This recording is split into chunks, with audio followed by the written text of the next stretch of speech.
Strand the pulse of the road and the future of flight. From viral trends to policy shifts, we cut through the traffic to bring you the stories that drive us. Your fast-track guide to everything on the move starts right now. From the Billion Dollar News Channel studio to Mel 947 BFM, I'm Paolo del Rosario. This is Shift Happen.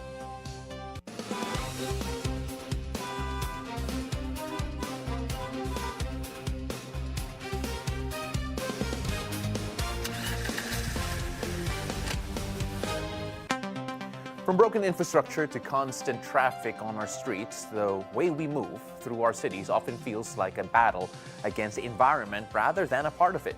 Now, we've grown accustomed to concrete jungles that trap heat and exhaust, leaving us to wonder, is the modern metropolis designed to even sustain life or merely endure it?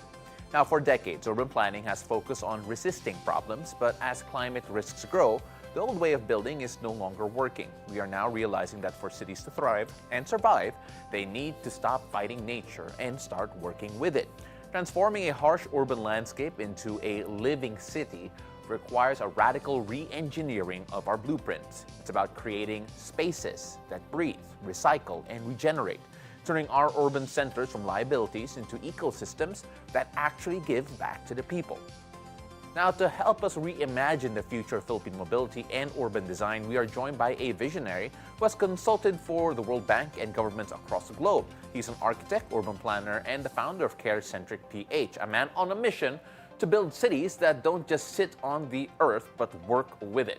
Please welcome Architect Louwie Gan. Welcome to the show, Architect. Really appreciate you. Maraming salamat, Pao. I'm really happy that you invited me here to talk about CARe-Centric and, of course, discuss about how to make our cities more livable. Kasi right now, going here is so hot. No? Oh, yeah. I use LRT, okay siya, maluwag, because it's not rush hour. Pero going outside is really hot. So that really depends how we design our cities. And it's really time for us to consider how we integrate nature as part of the system, as part of our law in designing our cities. No, absolutely. And first of all, I know you're happy that we invited you, but I'm happy you said yes, first and foremost, and nandito ka.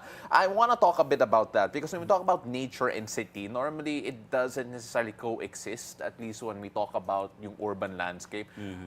How has nature, at least in your experience, working with different governments all around the world and even the World Bank, how can nature actually be part of urban planning to make things more livable? Because when you talk about the concrete jungle, minsan walang puno, walang hangin, it's just very harsh. Well, it has something to do with the laws that we have here in the Philippines. Okay. So, in the 1970s, we have the PD 1096, that's the National Building Code of the Philippines. It has been the blueprint how our cities will be developed. And unfortunately, as population grows, hindi na natin na-manage how much concrete we are putting in our cities. We are moving a lot of trees just for road widening, just for providing infrastructure for cars. So in that sense, we didn't feel the negative effect of removing all this natural element in our built environment. But now, we are all facing climate change. Nakikita na natin, na-experience natin, this season, it's really hot. Yeah. No? Every year, tumataas yung temperature, but unfortunately, we have not developed a massive urban space dedicated for green spaces.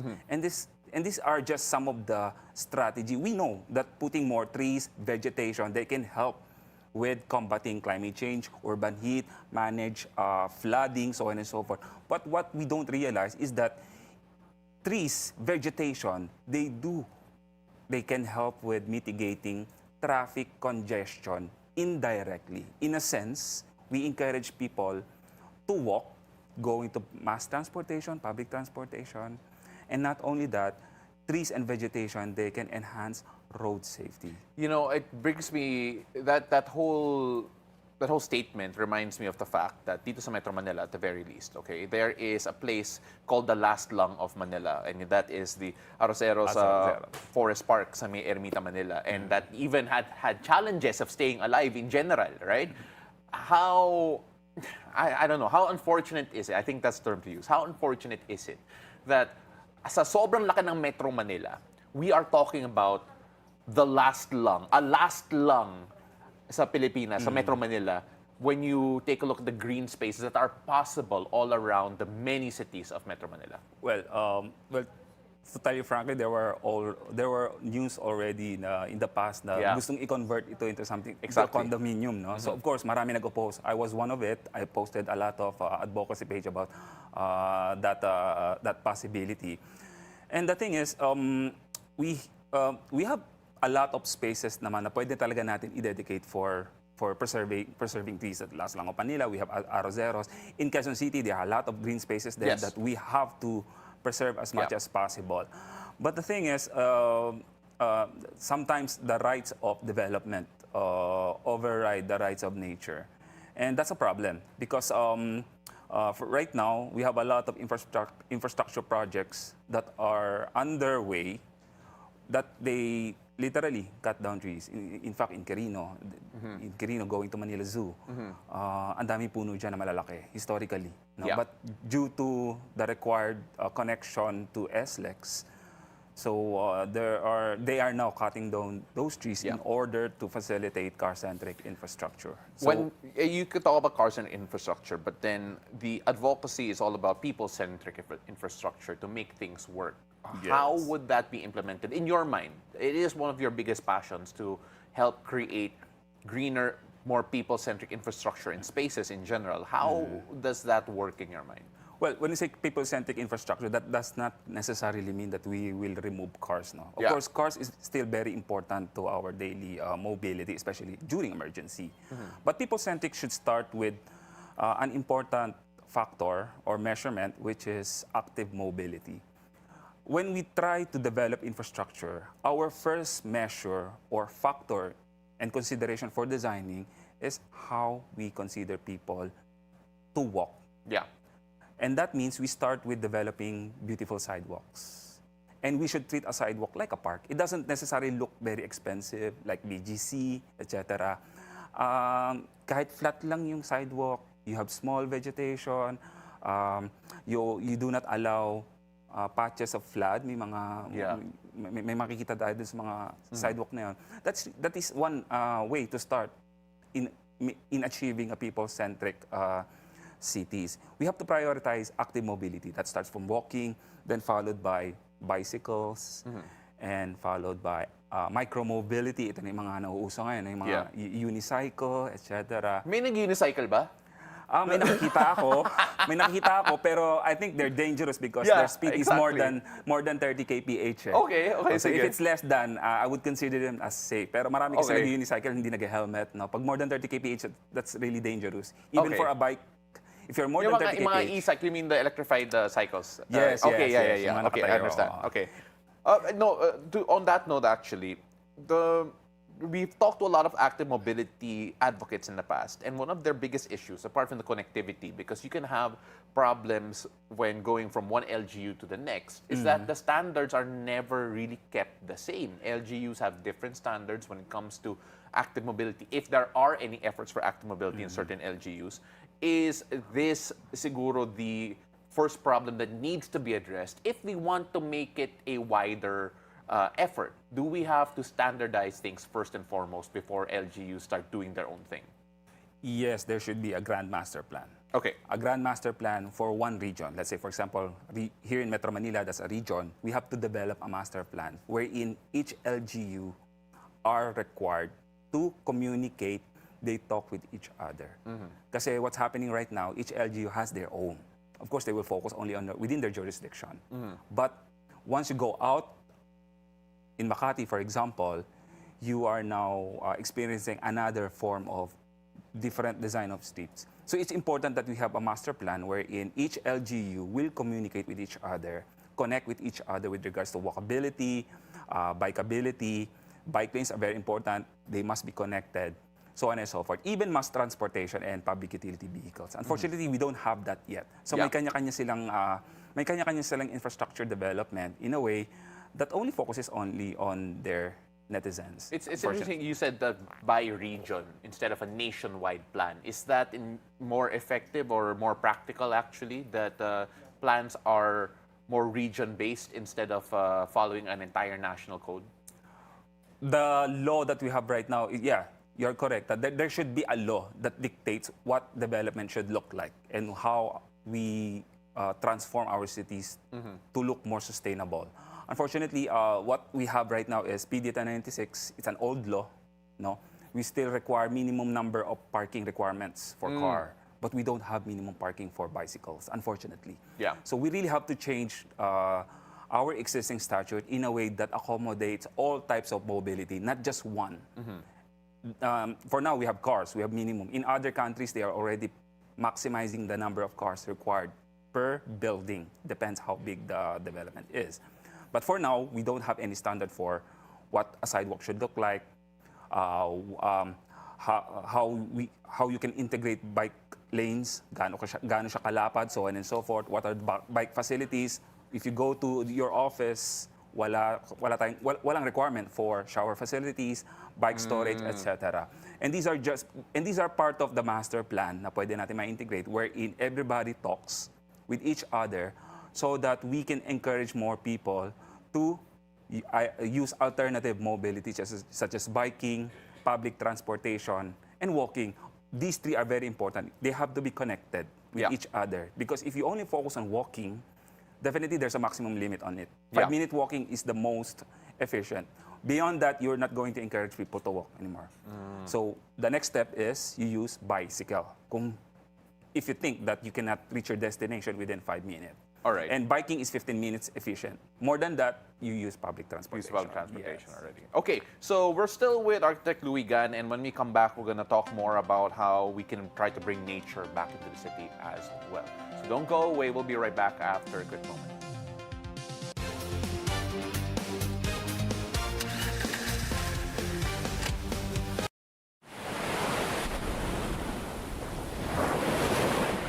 Looking for the perfect escape? Discover Club Nalu, a serene beachfront retreat where stillness meets style. Nestled along the quiet shores of Bacnotan in La Union, Club Nalu is designed for slow mornings, ocean breezes, and moments that help you unwind. From cozy rooms and sun-drenched villas to relaxing spaces inspired by nature.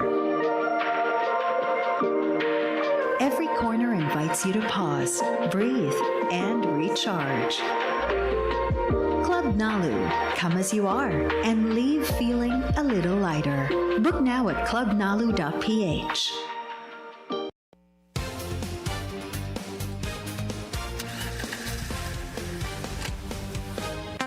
And welcome back. You're still watching Shift Happens. We're going to continue right where we left off. We're still joined by Architect Louwie Gan, who is showing us all of the right things that we need to do when it comes to trying to improve yung infrastructure natin to make it more people-centric, to be able to make the city feel like less like a concrete jungle and more like more livable. And when we talk about this, actually, you mentioned the heat going here a while ago, and it's horrible.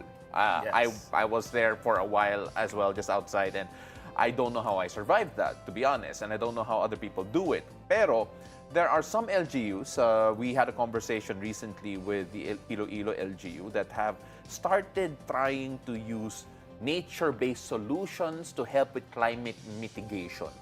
When we talk about nature-based solutions in an urban setting, what does that mean?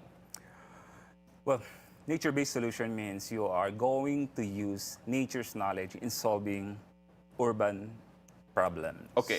May kasabihan nga kami that cities must function like a forest. Okay. In a way, forests have already solved all the problems in the past that unfortunately here in our cities, we are still experiencing them. All because we are converting a lot of natural environment into a built environment. So that's the challenge that we have here. So nature-based solution is just bringing back the lost natural function or nature's ecosystem in the built environment in a way that can also function like a forest. So yeah, I want to go to siguro in a more radical point of view and a radical way of thinking, in a sense that in the past, we have widened roads and in the process took away nature for us to be able to accommodate more cars, increase the lanes of a certain highway or certain road just to make sure that more cars could pass through. In other words, we're trying to servicing volume ng kotse kesa sa, well, really the comfort of people who are not in cars. Would you be in favor of taking or reducing car lanes for more nature-based solutions, maybe covered pathways but with trees instead, allowing more space for walking? Is that a more ideal way to redevelop portions of Metro Manila? Yes, I agree that we have to reduce the lanes slowly because the problem is not just technical problem. It's an adaptive problem that requires people's behavior. Consider in the past, diba, maraming ayaw sa busway, but now they accepted it because they can see the benefit. Ganun din when we consider nature-based solution, sacrificing slowly a bit of road or carriageway for cars so that we can start rebalancing, no? Integrating man-made infrastructure and nature-based infrastructure. So this is important kasi nature-based solution, they can contribute to reducing traffic congestion indirectly. Because in a way, I could attest to that. It's because alam natin kapag road widening, it increases the width of the road. It also enhances the visual width of the drivers. And by physics, they are psychologically induced to increase their speed, regardless of the speed limit. So that's the psychology of kasi more road space, widening. More space. They felt more safe kasi walang babangga sa kanila. But if you integrate nature-based solution in a street, of course, it has a lot of benefit, but it also creates that visual narrowing. So when you have that visual narrowing, you reduce the perception of a wider road, thereby the behavior of the drivers, they will slow down. That increases road safety. Not only that, it increases road capacity. Because we all know, di ba, kapag mas mabilis yung sasakyan, you require a longer distance from one vehicle to another. And if you if you reduce the speed of cars, you also reduce the distance between them, thereby increasing the road capacity. So that can indirectly contribute to traffic congestion. Reducing traffic congestion. In your experience working with different groups overseas especially, are there any projects that you saw or any executions that you saw overseas that you feel na kaya naman dito sa Pilipinas something that we can look at as siguro as a model in terms of what could happen should we have the right amount of political will and the investment in this particular project? That's actually the reason why we developed the CARe-Centric PH. We wanted to show to Filipinos how we can integrate walkable street, walkable city into our own streets. So we develop a lot of visualization, rendering. This is what the street look like, and then we want to integrate. Make it look like this. Yes, by integrating different concepts of walkability, nature-based solution, etc. Because it's really possible. Nagawa na rin to sa Makati, in some parts of Ortigas and BGC. And I do believe that we can also integrate the same walkable design concept in all of our streets here in Metro Manila. So it's not that it's not possible, but rather it requires scaling and constant expansion for it to be more a reality dito sa Metro Manila. Tama ba? Yes, and we must update also our law, which is PD 96, because that dictates everything.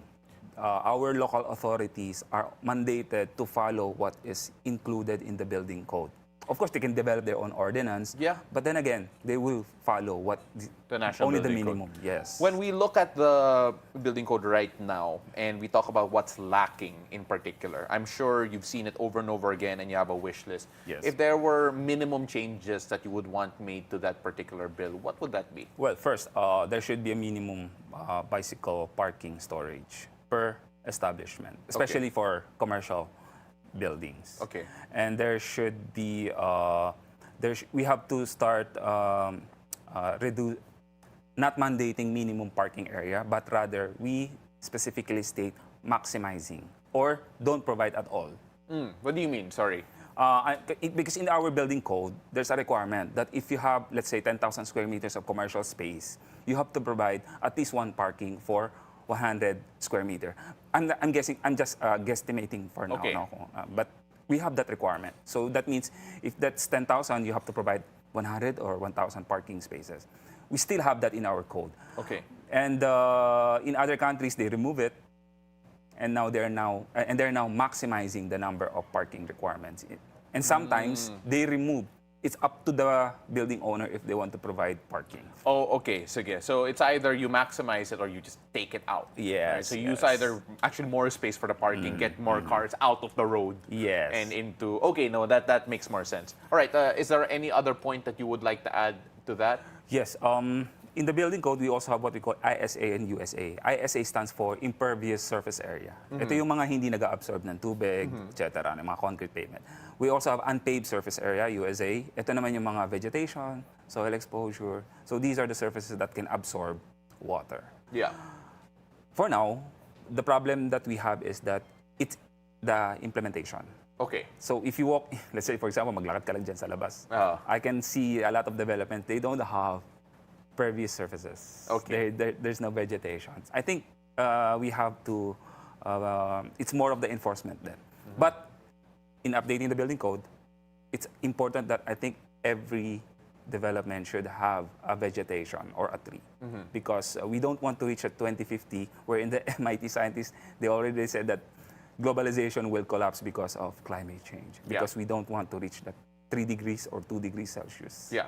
And of course, when we talk about the battle here in terms of the environment as nature, especially in Metro Manila in particular, it feels like a losing battle, to be honest, in so many ways because of the urban sprawl and just the density dito sa Metro Manila.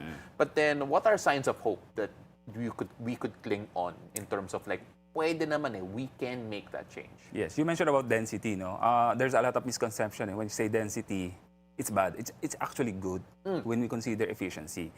Unang-una, if you want to promote mass transportation and people rely on public transportation, it requires the high density for a mass transportation to be feasible.